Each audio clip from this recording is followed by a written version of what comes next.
প্রত্যেক নর-নারীর জীবনে ভালোবাসা আসে হৃদয়ের দরজায় কড়া নাড়ে। কেউ বা দরজা খুলে তাকে বসিয়ে দেয় মনের ঘরে, আবার কেউ বা বৈষম্যের দেওয়ালে মাথা ঠুকে হয় প্রত্যাখ্যাত। আবার কেউ বা ব্যর্থ প্রণয়ের হোমানলে পুড়ে খাক হয়ে যায়। তবুও যুগ যুগান্তর ধরে ভালোবাসার মানুষটির জন্য অপেক্ষা করে থাকে। এই শত সহস্র রজনীর অপেক্ষার প্রহরে কত শিউলি ঝরে যায়, কত বকুলের মালা শুকায়, আর তার হিসাব কেউ রাখে না। তেমনি প্রিয় মানুষটার জন্য এক বুক কষ্ট নিয়ে কেঁদে কেঁদে প্রতি রজনীতে সিঁথানের বালিশ ভিজায় নূরবানু।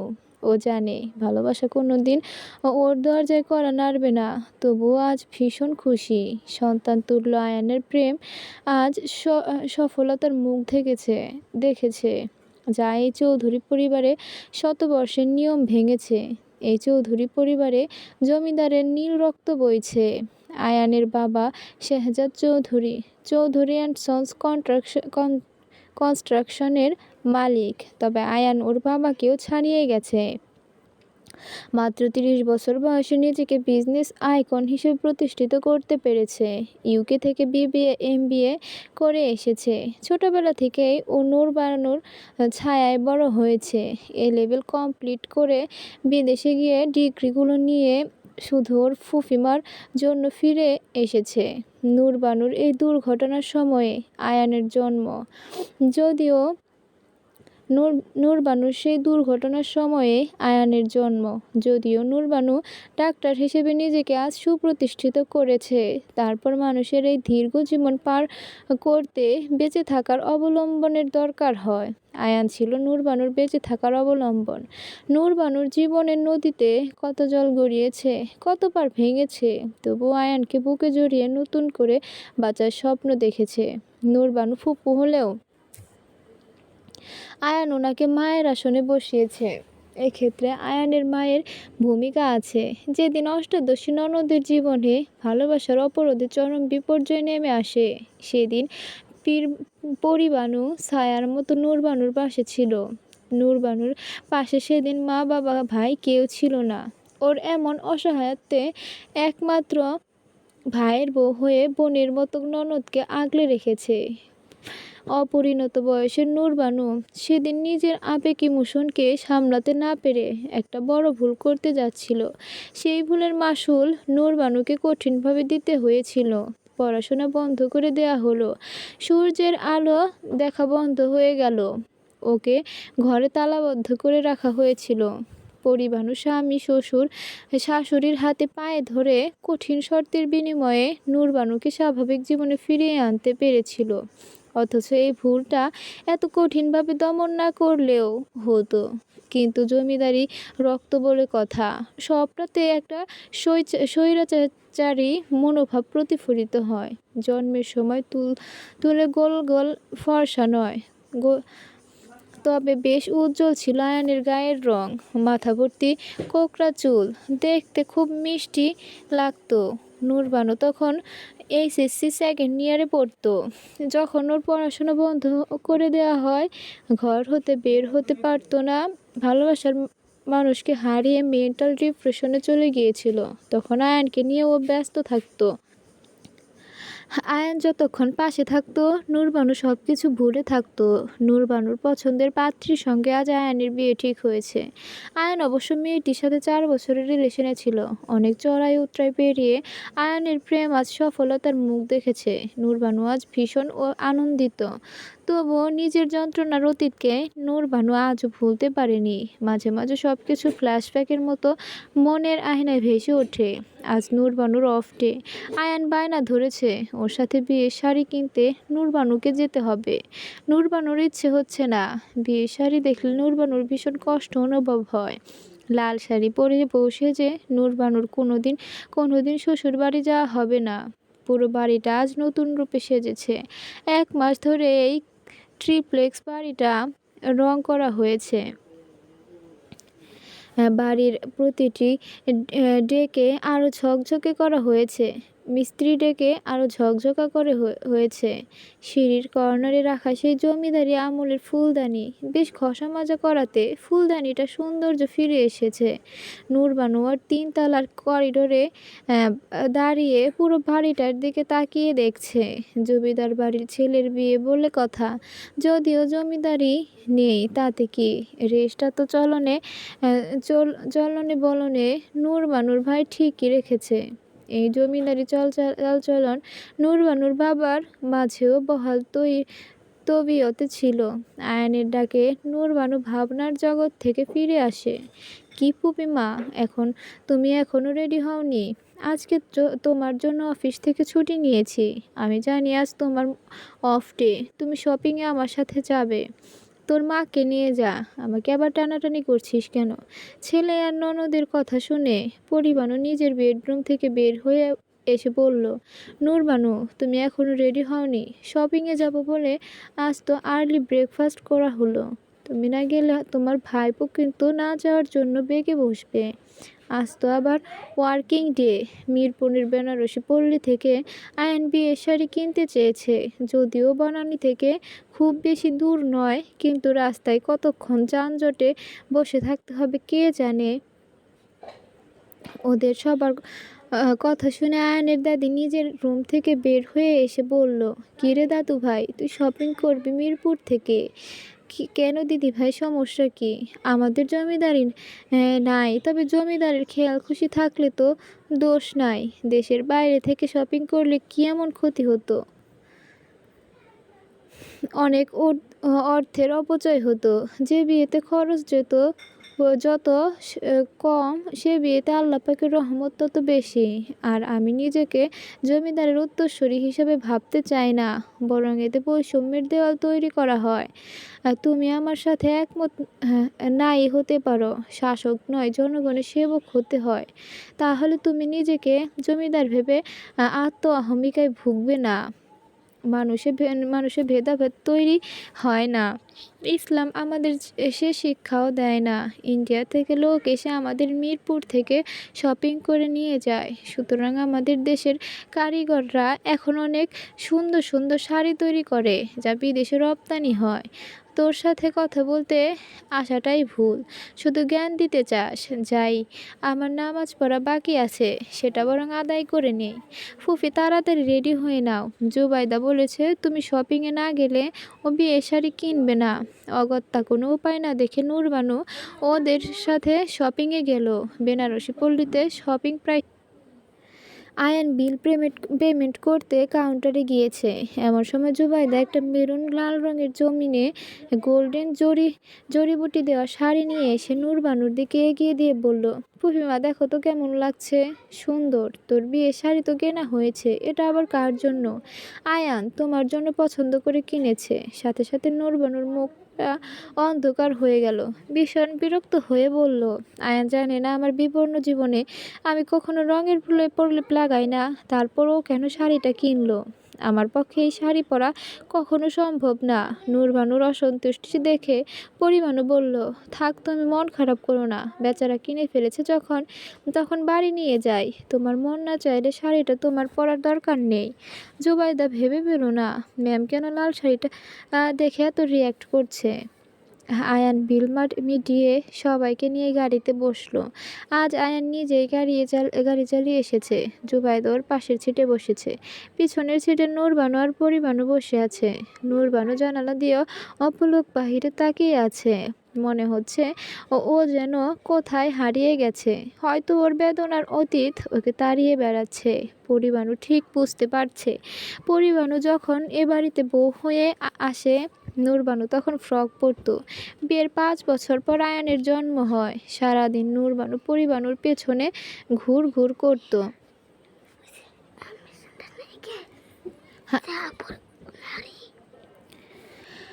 গাড়ির আয়না দিয়ে দেখতে পারছে নূরবানুর মুখটা ভার হয়ে আছে। ও বুঝতে পারছে ফুপুর রাগের কারণ, কিন্তু গায়ে মাখতে চাইছে না।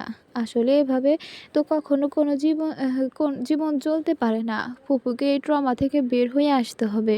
পরিবেশ স্বাভাবিক করতে বলল। ফুপু আমার খিদে পেয়েছে, চলো না কোথাও বেশ বসে একটু কিছু খাই। সাথে সাথে নূরবানু স্বাভাবিক হয়ে বলল, এতক্ষণ বলিসনি কেন খিদে লেগেছে? মনে হলো তোমার মুড ভালো নেই, তাই একটু হেজিটেট করছিলাম। এই কথা শোনার সাথে সাথে নূরবানু স্বাভাবিক ফর্মে ফিরে আসলো। ওদের সবাইকে নিয়ে একটা রেস্টুরেন্টে কিছু খেয়ে নিল। এরপর জুবাইদাকে মহাখালীতে ওদের বাসার সামনে নামিয়ে দিয়ে আয়ানরা বাসার দিকে রওনা দিল। বাড়িতে ফিরতে গোধূলি নেমে এলো। নূরবানু ওয়াশরুমে গিয়ে অজু করে আসার আসর আর মাগরিব একসাথে পড়ে নিল। পরিবানু শপিংয়ের ব্যাগ শাশুড়ি মায়ের ঘরে রেখে নামাজ আদায় করে কিচেনে গিয়ে আ- আ- আকলিমাকে চা আর পকোড়া বানাতে বলল। এরপর শাশুড়ি মায়ের ঘরে এসে শাড়িগুলো দেখাতে লাগলো। হেমন্তের বিকেলে ঝুপ করে সন্ধ্যা নেমে যায়, এসি চালানো যায় না, ফ্যানও খুব হালকা করে ছাড়তে হয়, শীত শীত অনুভব হয়। নূরবানু ৩০ বছর আগে এরকম এক হেমন্তের রাতে স্মৃতির মাঝে হারিয়ে যায়। ও যদি সেদিন মেহরানের হাত ধরে পালিয়ে যেতে পারতো, তাহলে ওর বাবা ভাই কি করতো?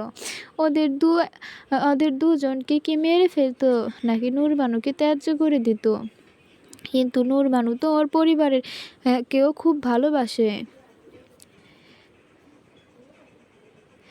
লোক মুখে শুনেছিলাম মেহরানকে মেরে তুরাগের পাড়ে ফেলে দিয়েছিল। ও কি বেঁচে আছে না মরে গিয়েছে নূরবানু জানে না। আর নূরবানুকে ওর বাবার চামড়ার বেল্ট দিয়ে পিটিয়েছিল। ফর্সা শরীরে সেই দাগগুলো চিরে রক্ত বের হয়েছিল। কেউ এগিয়ে আসেনি। পরিবানু আসতে চেয়েছিল বলে শেহজাদ রেগে নিজের স্ত্রীকে বলেছিল, বেশি বাড়াবাড়ি করলে সন্তানকে রেখে চিরজন্মের মতো যেন বাবার বাড়ি চলে যাও। তারপর ও পরিবানু ছুটে এসে কামরান চৌধুরীর পায়ের উপর হুমড়ি খেয়ে পড়েছিল। কামরান চৌধুরী সেদিন শর্ত দিয়েছিলেন, নূরবানু যদি আর কোনো দিন এরকম কাজ করে, তাহলে নূরবানুর জায়গা তো এ বাড়িতে হবেই না, বরং পরিবানুকেও সন্তান রেখে চিরজন্মের মতো এই বাড়ি ছেড়ে চলে যেতে হবে। পরিবানু বিনা দ্বিধায় এই শর্ত মেনে নেয়। নূরবানু এই পরিবারের মেয়ে হলেও সেই থেকে ওই পরের বাড়ির মেয়েটি নূরবানুর জীবনে সবচেয়ে আপনজন হয়ে ওঠে। নূরবানু যখন নিজের পিতৃগৃহের কয়েদখানায় কিছুদিন বন্দী ছিল, তখন ওই পরিবানু ওর পড়াশোনার ব্যবস্থা করে দিয়েছিল। রাতে যখন সবাই ঘুমিয়ে পড়তো, তখন স্বামী শেহজাদ চৌধুরীর চোখকে ফাঁকি দিয়ে পরিবানু বইগুলো নূরবানুর কাছে দিয়ে আসতো। আবার ফজরের নামাজ পড়ার সময় বইগুলো নিয়ে যথাস্থানে রেখে দিত। আজও নূরবানুর মনে পড়ে পরিবানুর সেই কথাটা। এ বাড়ির বন্দি আরগল ভাঙতে হলে নূরবানুর, তোমার পড়াশোনার বিকল্প নেই, ভালোবাসা ছাড়াও বাঁচা যায়, কিন্তু কৃতদাস হয়ে বাঁচা যায় না।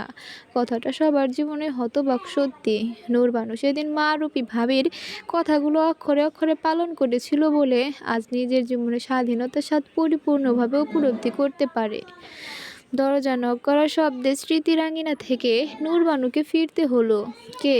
নূরবানু চা খাবে না? একটু ঘুম পাচ্ছে, পরে খাবো। আসলে নূরবানুর এখন স্মৃতির উঠোন থেকে ফিরতে ইচ্ছে হচ্ছে না। আকাশে আজ পূর্ণচাঁদের চন্দ্রলোকিত রাত। চাঁদের আলো জানালার ফাঁক গলে নূরবানুর বিছানার উপর ছড়িয়ে পড়েছে। পরিবানু চলে যাবার পর নূরবানু আবারও ভাবনার অতল সাগরে ডুব দিল। এরকম এক চন্দ্রলোকিত রাতে মেহরাবের সাথে ওর হৃদয়ের আদান প্রদান হয়েছিল। নূরবানু এরকম জোর করেই মেহরাবের কাছে ওর ভালোবাসা আদায় করে নিয়েছিল। নূরবানু তখন সবে ক্লাস 9-এ উঠেছে। মন তখন উড়ো উড়ো। যৌবনের ফুল কেবল সদ্য ফুটতে শুরু করেছে। তার সৌন্দর্য নূরবানুর দেহ সুষ্ঠুভাবে ছড়িয়ে পড়তে শুরু করেছে। কথিত আছে নূরবানুর পূর্বপুরুষ তুর্কমেনিস্তান থেকে আগত। অবশ্য ওকে দেখলে বোঝা যায়, ঝা চকচকে রূপ পুরো অবয়বে ছড়িয়ে পড়েছে। দুধে আলতা মেশানো গায়ের রং, বড় পাপড়িওয়ালা ভাসা ভাসা ব্রাউন মণিওয়ালা চোখ, গোলাপি ঠোঁট, মেদহীন 5 ফিট 6 ইঞ্চির বলিষ্ঠ শরীর, হালকা লালচে আভার চুল, সব মিলিয়ে অপূর্ব। ওই সময় ওকে দেখা মাত্রই যে কোনো পুরুষ ওর প্রেমে পড়তে বাধ্য। এই জন্য একটু গরিব আবার মেধাবী একজন ছেলের বোনের শিক্ষক হিসেবে শেহজাদ নিয়োগ দেয়। সচরাচর বাহিরে বের হওয়া নূরবানুর বারণ ছিল। যদিও বড় ওড়না গায়ে জড়িয়ে নূরবানু স্কুলে যেত, তারপরও ঘর থেকে নূরবানু খুব একটা বের হতো না। স্কুলে আসা যাওয়া তাও আবার নিজেদের প্রাইভেট কারে করে যাওয়া আসা করতো। খুঁজে পেত এমন একটা ছেলে শেহজাদ টিচার হিসেবে জোগাড়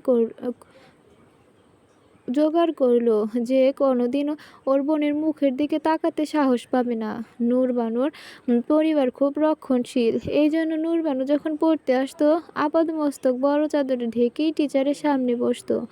ওদিকে মেহরাবও ছিল প্রচণ্ড ব্যক্তিত্ব সম্পন্ন পুরুষ, যা নূরবানুকে ওর দিকে আকৃষ্ট করতে বাধ্য করে। শ্যামলা রং, মাথা ভর্তি চুল, ঠোঁটের ওপর হালকা গোফের শাড়ি, 6 ফিটের মতো লম্বা, চোখ দুটো অসম্ভব বুদ্ধিদীপ্ত। বয়সের তুলনায় ভারী ব্যক্তিত্ব সম্পন্ন মানুষ ছিল মেহরাব। নূরবানু পড়াশোনায় খুব মনোযোগী ছিল না, কিন্তু মেহরাবের পাল্লায় পড়ে ও বহুমুখী হতে বাধ্য হয়েছে। মেহরাব ছাত্র হিসেবে প্রচণ্ড মেধাবী। ঢাকা ভার্সিটিতে যখন কেবল মাইক্রোবায়োলজিতে অনার্স ফার্স্ট ইয়ারে পড়ছে। মিরপুর 1 নম্বরে পাইকপাড়া জোনাকি রোডে নূরবানুদের বাড়ি ছিল। মেহরাবের বাড়ি ছিল পীরের বাগ। ও সাইকেলে চড়ে নূরবানুকে পড়াতে আসতো। মেহরাব যখন নূরবানুর বাসার গেটের সামনে এসে সাইকেলের বেল বাজাতো, এই শব্দটা নূরবানুর পুরো শরীরে শিহরণ ছড়িয়ে দিত। ওই শব্দটা শোনার জন্য ও অপেক্ষা করত। যে ম্যাথকে নূরবানু ভয় পেত, সেই ম্যাথের ফর্মুলা মেহরাবের কাছে শেখার পর ওর কাছে পানির মতো সহজ হয়ে যায়। যেমন বুঝাতো বীজগণিত, তেমনি বুঝাতো পাটিগণিত, সুদ কষা, ঐকিক নিয়ম, এমনকি জ্যামিতি এমনভাবে বোঝাতো নূরবানুর পরে আর মুখস্থ করা লাগতো না। মাঝে মাঝে মন্ত্রমুগ্ধের মতো নূরবানু মেহরাবের গভীর আয়ত চোখ দুটির মধ্যে নিজেকে হারিয়ে ফেলত। সে সাথে পড়াতো পদার্থ রসায়ন আর জীববিজ্ঞান, আর্কিমিডিসের সূত্র, নিউটনের সূত্র, মহাকর্ষ অভিকর্ষ এত সুন্দরভাবে মেহরাব ওকে বুঝিয়ে দিত যে পরবর্তীতে ওর কাছেও এসব সহজ হয়ে যায়। এমনকি ইংরেজি গ্রামার যখন বোঝাতো, নূরবানু ওর ইংরেজি উচ্চারণ শুনে অবাক হয়ে যেত। ভার্ব, ন্যারেশন, টেন্স সব কিছু সুন্দরভাবে মেহরাব ওকে বুঝিয়ে দিত। এদিকে নূরবানুর রেজাল্টও ভালো হতে থাকে। বাড়ির লোকজনও মেহরাবের উপর খুব খুশি। নূরবানু যে মেহরাবের উপর প্রচণ্ড দুর্বল হয়ে পড়েছিল, সেটা পরিবানু বুঝতে পারত। মেহরাবের যখন আসার সময় হতো, নূরবানু ছাদে উঠে মেহরাবের পথের দিকে তাকিয়ে থাকতো। আবার পড়িয়ে যাওয়ার সময় আড়ালে দাঁড়িয়ে নূরবানু ওর চলে যাওয়া পথের দিকেও তাকিয়ে থাকতো। এর মাঝে পরিবানু খেয়াল করলো পড়াশোনার পাশাপাশি মেহরাব প্রতিদিন একটা করে গোলাপ নূরবানুর জন্য নিয়ে আসে। এটা দেখে পরিবানু ভীষণ ভয় পেয়ে গেল। যদি শেহজাদের চোখে পড়ে, তাহলে দুটোকে কেটে টুকরো করে বুড়িগঙ্গায় ভাসিয়ে দেবে। অগত্যা টেনশনের ভার বইতে না পেরে নূরবানুকে জিজ্ঞাসা করলো, এসব কি হচ্ছে নূরবানু? তুমি কিসের কথা বলছো ভাবি? মেহরাব প্রতিদিন তোমার জন্য গোলাপ আনি কেন? ওটা তো আমার ভালো পড়াশোনার পুরস্কার। পীরবানু এ কথা শুনে হাঁপ ছেড়ে বাঁচল। আসল বিষয়টা হচ্ছে, নূরবানু মেহরাবকে বলেছে যে প্রতিদিন একটা করে গোলাপ না দিলেও পড়া রেডি করবে না। মেহরাবও ভেবেছে বয়স কম, এ ধরনের আবদার করতেই পারে, তাই প্রতিদিন একটা করে গোলাপ নূরবানুর জন্য নিয়ে আসে। এছাড়া সে সময় নূরবানুকে পড়ানোর বিনিময়ে ওকে 3,000 টাকা দেওয়া হতো, যার ফলে মেহরাবের পরিবারও খুব স্বাচ্ছন্দ্যে চলত। মেহরাবের বাবা এজিবি অফিসের কেরানি ছিল। উনি ওই সময় যা বেতন পেতেন, মেহরাব নূরবানুকে পুড়িয়ে তার থেকে বেশি ইনকাম করত। মেহরাবরা ভাড়া বাসায় থাকতো। এছাড়া ওরা 3 ভাই বোন ছিল। ওর ছোট ভাইটা ঢাকা কলেজে ইন্টার ফার্স্ট ইয়ারে পড়তো, আর ছোট বোনটা ক্লাস 8-এ পড়তো। মেহরাবেরও সে সময় টাকার দরকার ছিল, তাই নূরবানুকে প্রচণ্ড যত্ন সহকারে পড়াতো। তবে পড়া বুঝতে গিয়ে নূরবানু যে মনে মনে প্রেমের পাঠ বোঝার জন্য অস্থির হয়ে উঠেছিল, সে খবর আর কেউ না পেলে পরিবানু ঠিক বুঝেছে। প্রেম শব্দটা খুব ছোট, কিন্তু এর ব্যাপ্তি বিশাল। ও মানে না শাসন, শুনে না বারণ। ভবিষ্যতের পথে একসাথে হাঁটার স্বপ্নে একে অপরকে প্রেমের ডোরে বেঁধে ফেলতে মন চায়। সেদিন পড়া শেষ করে যাওয়ার সময় মুষলধারে বৃষ্টি নামলো। মেহরাব যাবার জন্য উদ্যত হলে নূরবানু মুখ ফসকে বলে ফেলে, এখন যাবেন না কিন্তু, ঠান্ডা লেগে আপনার জ্বর আসতে পারে।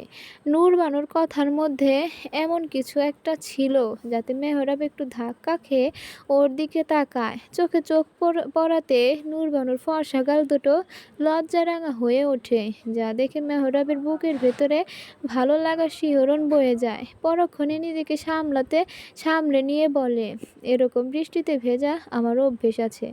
এ কথা বলে মেহরাব বেরিয়ে যাওয়ার সাথে সাথে নূরবানু ছাদে ওঠে। লং শার্ট দুলিয়ে ময়ূরের মতো পেখম তুলে ঘুরে ঘুরে ভিজতে লাগলো।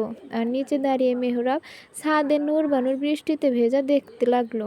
ওর পাগলামি দেখে মিটিমিটি হাসতে লাগলো, যা পরিবানুর চোখ এড়ায়নি। হঠাৎ মনে হলো, এই দৃশ্য যদি শ্বশুরের চোখে পড়ে, তাহলে নূরবানুর পড়াশোনার পাঠ চিরজীবনের জন্য মতো শিখেই উঠবে। এ কথা ভাবতে দৌড়ে ছাদে চলে যায়। নূরবানুর তখন খেয়াল নেই পরিবানু ছাদে এসে দাঁড়িয়েছে। ও অপলক মেহরাবের দিকে তাকিয়ে আছে। মেহরাবের চোখ পরিবানুর দিকে পড়ায় দ্রুত সাইকেল চালিয়ে চলে যায়। তারপর পরিবানু নূরবানুর দিকে তাকিয়ে বলল, নূরবানু, তুমি বৃষ্টিতে ভিজছো কেন? এমনিতেই তোমার ঠান্ডার ধাত আছে, দেখো আবার নিউমোনিয়া যেন না হয়। চমকে ওঠে নূরবানু, বলে, তুমি কখন ছাদে এসেছ? ওর কার্যকলাপ যেন পরিবানু বুঝতে না পারে, তাই খিলখিল করে হেসে বলে, আমায় নিয়েও তো ভেবো না তো ভাবি। আসো, আমরা দু বোন একসাথে ভিজি, দেখো আমার কিচ্ছু হবে না। কত মানুষই তো বৃষ্টিতে ভেজে, তাদের সবার কি নিউমোনিয়া হয়? পরিবানু মেহরাবের গমন পথের দিকে তাকিয়ে বলে, ননদিনী, যে পথে পা বাড়িয়েছ না, জানি কত বড় বিপদ ডেকে আনছ। এমন কিছু করো না আর মাসুল যেন তোমাকে সারা জীবন ধরে গুনতে না হয়। কি করব ভাবি, ওকে যে আমার ভীষণ ভালো লাগে। তুমি পারবে না বাসার সবাইকে ম্যানেজ করে আমাকে ওর হাতে তুলে দিতে? তোমার বাবা মা ভাই তোমাকে জ্যান্ত পুঁতে ফেলবে, তবু ওর হাতে তোমায় তুলে দেবে না। নূরবানু কান্নাজড়িত চোখে পরিবানুর দিকে তাকিয়ে থাকলো। নূরবানুর সেই দৃষ্টি দেখে বুঝেছিল মেহরাবের কাছ থেকে ওকে ফেরানো মুশকিল। খুব মায়া হলো পরিবানুর। ও বুঝতে পারছে নূরবানুর সামনে ঘোর বিপদ এগিয়ে আসছে। এদিকে বৃষ্টিতে ভেজার কারণে নূরবানুর শরীর কাঁপিয়ে জ্বর আসলো। সেদিন ছিল ছুটির দিন। আসরের নামাজের পর সবাই লনে বসে চা খাচ্ছিল। জ্বরের ঘোরে সারাদিন শোয়া থেকে নূরবানু উঠতে পারল না। কিন্তু ঠিক সকালে যখন মেহরাবের সাইকেলের বেলের শব্দ শুনল, বিছানা থেকে তড়া করে উঠে পড়ল। জ্বরে নূরবানু কাহিল অবস্থা দেখে বাবা কামরান চৌধুরী এবং ভাই শেহজাদ নূরবানুকে পড়তে বারণ করলো এবং মেহরাবকে চলে যেতে বলল। কিন্তু নূরবানু ওদের কথা শুনল না, বরং ঝড়ের গতিতে এসে শেহজাদকে বলল, ভাইয়া, আমার জ্যামিতির এক্সট্রা বুঝতে হবে, স্যারকে বসতে বলো। মেহরাবও চলে যেতে ইচ্ছে হচ্ছে না। নূরবানুকে এক পলক দেখতে মন চাইছে। মেয়েটা বৃষ্টিতে জেদ করে ভিজে জ্বর বাঁধালো। যে মেয়েটা একসময় পড়া নিয়ে প্রচণ্ড ফাঁকিবাজ ছিল, সেই মেয়েকে লেখাপড়ার প্রতি এত সিরিয়াস দেখে ওর বাবা মা ভাই মনে মনে ভীষণ খুশি হলেন। মেয়ের এই উন্নতির জন্য কামরান চৌধুরী পুত্রবধূ আর হাউস টিউটরের ওপর যার পরাণী খুশি হলেন। পুত্রবধূ পরিবারকে ডেকে বললেন, মেহরাবকে চা আর নাস্তা দাও। ছেলেটা নূরবানুর পড়ালেখার প্রতি খুবই যত্নশীল। অবশ্য তোমার ভূমিকা আছে, তুমিও নূরবানুর দিকে খেয়াল রাখো। তোমার শাশুড়ি মতো সংসারের কাজকর্ম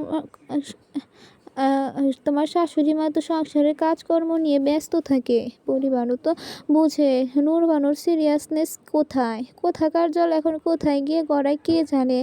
স্টাডি রুমে এসে চা আর নাস্তা দিয়ে যায়। পরিবানু চলে যাওয়ার পর নূরবানু মেহরাবের দিকে চায়ের কাপ এগিয়ে দিয়ে বলে, চাটা খেয়ে নিন। না, খাবো না। আগে বলো, তুমি সেদিন বৃষ্টিতে ভিজে জ্বর বাঁধালে কেন?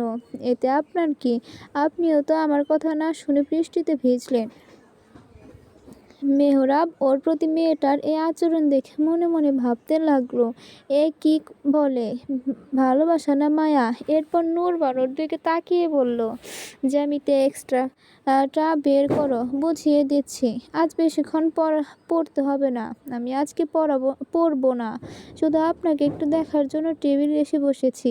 মেহরাব মনে মনে নিজের এই চাওয়াটাকে অস্বীকার করতে পারল না।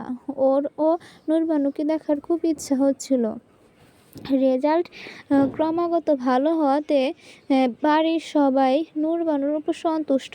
নূরবানু অনেক ভালো রেজাল্ট করে ক্লাস 10-এ প্রমোশন পেল। শেহজাদ ঢাকা ভার্সিটি থেকে IBA-তে পড়াশোনা করে বাবার ব্যবসার হাল ধরেছে। কিন্তু কামরান চৌধুরী আর জুলেখা বেবির ইচ্ছা ছিল শেহজাদ যেন উচ্চতর ডিগ্রি নিতে বিদেশে পাড়ি জমায়। কিন্তু ওই সময় কামরান চৌধুরী টাইফয়েড ধরা পড়ে। সেরে উঠতে অনেক সময় লেগে যায়। বাধ্য হয় তখন শেহজাদকে ব্যবসার হাল ধরতে। তাই বাড়ির সবাই নূরবানু মেয়ে হলেও ওকে নিয়ে স্বপ্ন দেখা শুরু করে। নূরবানু মনে মনে প্ল্যান করে, বাবা মা ভাই ওকে যদি মেহরাবের সাথে বিয়ে না দেয়, তাহলে উচ্চ শিক্ষার্থে বিদেশে গিয়ে মেহরাবকে বিয়ে করে সেখানেই সুখের সংসার পাতার স্বপ্ন দেখতে থাকে। ভালোবাসার প্রশ্রয়ে নূরবানু আর মেহরাব একটু একটু করে সাহসী হতে থাকে। এর মাঝে নূরবানু স্কুল থেকে স্টাডি ট্যুরে বোটানিক্যাল গার্ডেনে যায়। খবর পেয়ে মেহরাব নিজের মনের সাথে যুদ্ধ করে একসময় হেরে গিয়ে নূরবানুর আকর্ষণে বোটানিক্যাল গার্ডেনে যায়। তারপর টিচারদের চোখ ফাঁকি দিয়ে মিনারকে ম্যানেজ করে হাহারা বসিয়ে নূরবানু মেহরাবের সাথে দেখা করে বলে, আপনি এখানে এসেছেন কেন? তোমার দিকে খেয়াল রাখতে। হাজার হোক আমি তোমার গৃহশিক্ষক, আমার একটা দায়িত্ব আছে না? নূরবানু ওর প্রতি মেহরাবের এই কেয়ারিং দেখে মনে মনে আবেগে আপ্লুত হয়। মেহরাব নূরবানুর মুখের দিকে তাকিয়ে থাকে, কিন্তু নূরবানু বেশিক্ষণ তাকিয়ে থাকতে পারে না। লজ্জায় ওর ভাষা নয়ন দুটি অবনতি হয়ে যায়। এভাবেই নূরবানু আর মেহরাব প্রেমের পাঠ চলতে থাকে। এর মাঝে একদিন নিজের অলিখিত বিপদ নূরবানু ডেকে আনে। সেদিন ছিল নূরবানুর প্রি টেস্ট পরীক্ষার শেষ দিন। বাড়িতে মা জুলেখা বেবি আর ভাবি পরিবানুকে বলে, আজ আমাদের শেষ পরীক্ষার দিন, তাই সবাই মিলে একটু আনন্দ করবে। তোমরা গাড়ি দেরি করে পাঠিও। জুলেখা বেবি নূরবানুর কথা বিশ্বাস করলেও পরিবানুর কাছে সন্দেহজনক লেগেছে। ওদের বাসা থেকে ওয়াকিং ডিস্টেন্স নূরবানুর ক্লাসের এক সহপাঠী থাকে। নূরবানুর পরীক্ষার সময় 3টা, সকাল 10টায় শুরু হয়, 1টায় শেষ হয়। ড্রাইভার মতি নূরবানুকে স্কুলে নামিয়ে দিয়ে আসে ঠিক 1:30টার সময়। পরিবানু হাঁটতে হাঁটতে মিনারদের বাসার সামনে চলে যায়। দূর থেকে তাকিয়ে দেখে মিনারা স্কুল থেকে ফিরেছে। কিছুক্ষণ দাঁড়িয়ে থাকার পর মিনারা কাছে চলে আসলোকে জিজ্ঞাসা করে, তুমি বান্ধবীর সাথে আনন্দ করলে না? প্রথমে একটু ভ্যাবাচ্যাকা খেলো, পরে নিজেকে সামলে নিয়ে বলল, আম্মুর শরীর খারাপ, তাই তাড়াতাড়ি চলে এসেছি। ভাবি আমাদের বাসায় আসেন না, অন্য আরেকদিন আসবো। এই কথা বলে দ্রুত বাসায় চলে আসে আর মনে মনে ভাবতে থাকে, মেয়েটা না জানি কি বিপদ ঘটায়। এদিকে প্রেমের নৌকায় পাল তুলে নূরবানু বেঙ্গল মিডিয়া স্কুল থেকে বের হয়ে মেহরাবের সাথে রিকশায় হুড তুলে বোটানিক্যাল গার্ডেনে চলে যায়। আপাতমস্তক বড় ওড়না দিয়ে আবৃত নূরবানু জীবনে প্রথম একজন পুরুষের পাশে বসে রিকশা করে বের হয়। পুরুষালী সুবাসে নূরবানু আচ্ছন্ন হয়ে থাকে। অপরদিকে মেহরাব ভাবে এই বাচ্চা মেয়েটার প্রেমে সাড়া দেয়া ওর ঠিক হলো কিনা। সেদিনই ওরা প্রথম একসাথে বের হয়। তারপর নূর বানুদের সাথে মেহরাবের রয়েছে সামাজিক বৈষম্য। ওদের নিজেদের গাড়ি, দোতলা বাড়ি, সামাজিক স্ট্যাটাস সবই আছে। অপরদিকে মেহরাবের শুধু পড়াশোনা ছাড়া এই মুহূর্তে আর কিছুই নেই। আহ, মেহরাবের স্বপ্ন মাইক্রোবায়োলজিতে পড়াশোনা শেষ করে বিদেশে পিএইচডি করতে যাবে। তারপর বিশ্বসেরা একজন বিজ্ঞানী হয়ে বাংলাদেশের নাম পৃথিবীতে ছড়িয়ে দেবে। মেহরাব জানে না এই প্রেমের শেষ পরিণতি কী। ওর খুব ইচ্ছে হচ্ছিল নূর বানুর হাতের আঙুলগুলো ছুঁয়ে দিতে। কি সুন্দর লম্বা লম্বা আঙুল। পরক্ষণে মেহরাব নিজেকে সামলে নেয়। নূর বানুর বিশ্বাসের অমর্যাদা ও করবে না। ওর প্রতি নূর বানুর ভালোবাসাকে ও কখনো অপবিত্র হতে দেবে না।